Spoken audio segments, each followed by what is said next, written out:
Hi, welcome to another of our demonstration videos. Today we're going to talk about one of my newest tools called the V-Block Trimmer. The V-Block Trimmer is a tool that I've designed to work with this particular unit. It's a square that has two diagonal seams going from corner to center and corner to center. Looks like the letter V, which is why it got the name V-Block Trimmer. Usually, when you see the V-Block Trimmer or when you see the V-Block, you have light for the center triangle and you have dark for the two side triangles. But remember, in your designing of future projects, that you don't always have to do that. Sometimes your side triangles in your unit can be light and the background can be dark, or vice versa. And sometimes you can simply make the same unit, rearrange it differently, and end up with a very different looking block. Today we're going to talk about how do we make a block that looks like this, that has four simple V-block units and some squares. This is the tool that we're going to be looking at and learning how to use today. The tool comes with a set of step-by-step directions.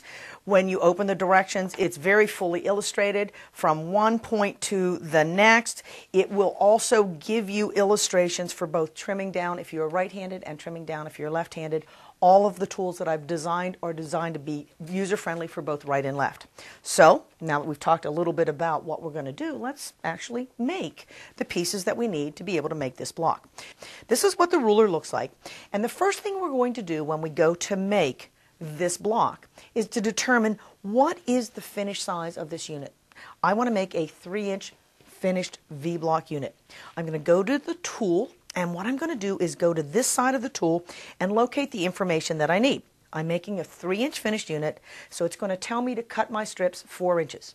I will cut the strips for both the center triangle and the two side triangles, that 4-inch increment. Now what I would like to do is show you how to cut the side triangles first and then the center triangles.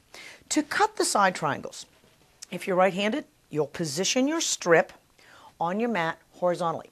But the one thing you have to remember when you're cutting the side triangles, you must position your strip so that it is either right sides together or it is wrong sides together, because what we need are mirror images. And if all of your strips are right sides up, you're not going to get that. So I position my strips wrong sides together. As a right-hander, I'm going to go horizontal.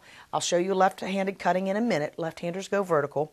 But what I'm going to look at on the tool, I'm going to look for this broad black line. And the broad black line on the tool will say cut line for the side triangles. I'm going to take that broad line, I'm going to put it up against the open edge of the strip that I've got on my mat, line up my 3-inch finished size, that's the size unit that I'm going to make my cut. When I do that and I open this up, you're going to see I've got my first pair of side triangles. Now I'd like to get my next pair. What I'm going to do is I'm going to take my ruler and simply rotate the ruler. What I'll locate is this extended diagonal. There's only one diagonal, goes down into this corner. I'm going to put that extended diagonal onto the cut edge of my strip that I just trimmed off, and I'm making another cut. When I make that cut, what I'm going to have is my next pair of side triangles. Now that's how you would do it if you are right-handed. Again, if you're left-handed, the cutting sometimes becomes a little challenging. Left-handers, simply rotate your strip so that it is vertical, north to south. Take your ruler, rotate the ruler, line up the same lines. The broad line here, the 3-inch finished here. Take your cutter and actually cut along that slanted edge. That's going to produce your first pair. Take your ruler, rotate it, locate the extended diagonal that goes, in your case, to the upper right-hand edge of the tool. Put the extended diagonal and proceed to trim this back to a straight cut across your strip. That will produce the pairs of triangles that you need for your different units. So once we've cut your piles of side triangles, what we're going to do is we're going to pull out our strip for our center triangles. Now for your center triangles, they can either be all right side up, all wrong side up, doesn't really matter. They can be facing each other. The first thing that I like to do when I cut my center triangle is to put a little fold. And I'm going to put a fold, well, in this case it's about a little less than 2 inches. But I put a fold in there so that I can make my first angle cut. I've got a fold line. It's the dashed line on the ruler. I'm going to put that dashed line on the fold that I've made. I'm going to make sure that my fold is deep enough so that I can make that first angle cut. The size unit that I'm going to make, 3 inches, is at the bottom. Take my cutter, make my first angled cut, and what I'll have is my first pair of center triangles. This time, instead of rotating the ruler, what I'm going to do is flip the strip. And as a right-hander, again, I'm working horizontal. I flip the strip from north to south. When I do my second triangle, my second center triangle, what you'll see is there's a center triangle trim line. I'm going to put that diagonal along what I've just trimmed, put my finished size unit along the bottom, make my trim, and I'll have my next pair of triangles. If you are left-handed, what you'll do is you'll take your strip and you'll position your strip going vertical on your mat. Same idea. Put your little fold in there, take your ruler, position your fold line on the fold, your 3-inch finished at the bottom, make your first cut to get your first pair of center triangles. Simply take your ruler, or remember the ruler stays the same. Simply take your strip, flip it from north to south, move your ruler onto the strip, lining up the center triangle trim line, the 3-inch baseline, and you're ready to make your second cut to create your second pair of center triangles. So you're going to cut as many as you need. You're going to cut a bunch of center triangles. You're going to cut a bunch of side triangles. But when you begin to sew, I highly recommend that you take a half a minute and get yourself organized beside your sewing machine. Put all of your center triangles right side up. Take all of your side triangles, separate them, and place them so that they too are right side up. The way I generally sew is I eliminate one of them from the equation. I'm going to simply work with one side and one triangle, and I'm going to do my chain piecing. When I line up my pieces to stitch, I'm going to line up the raw edges. Basically, I line up the points, the corner here, the corner here. And I'll line them up and proceed to chain piece them through my sewing machine. I want to use a good 1/4 of an inch. But if it's a little heavy, don't worry.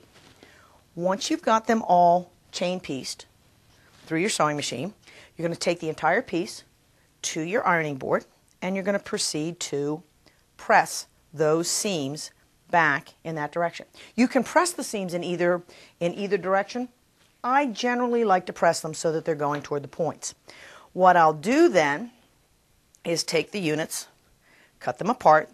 Then I'm going to take that unit, I'm going to take the other group of side triangles, and I'm going to flip them over, basically again, line up the raw edges, line up tip to tip, and proceed to stitch the second side triangle onto the first grouping that you've done. Again, chain piece. Once the chain piecing is done, take the entire unit to your ironing board and press. Again, I like to press in this direction, but you can press either way. And when you're done and you cut those apart, you're going to have a stack of V-block units. Now, these are bigger than they need to be. That's a good thing, because what you're going to be able to do now is take the V-block trimmer and actually trim each one down to a very precise size. So what I look at on the ruler, I'm going to turn the ruler so it looks like this, and I'm going to locate the size unit along this slanted line that's going down in this direction at 3 inches. That's the size unit I want to make. I'm going to place that 3-inch desired finished size right at the base of the V. This diagonal line will line up. This diagonal line will line up with the seams. I'm going to trim up and trim across. When I do this, many people start to panic that the seam doesn't go into the corner. It's not supposed to. What you'll may or may not have noticed is when I line the lines up, it's going to put my future seams right at the point that I want. It's going to preserve all the points on my units. Once I've made my first trim, I'm going to take the unit, rotate it around, position it like this, and this is a right-handed trim. I'll show the left-handed briefly here in a minute. And what I'm going to line up now are the cut sizes of the unit that I need. If you are making a 3-inch finished unit, you're going to notice that you need to cut it to 3.5 inches.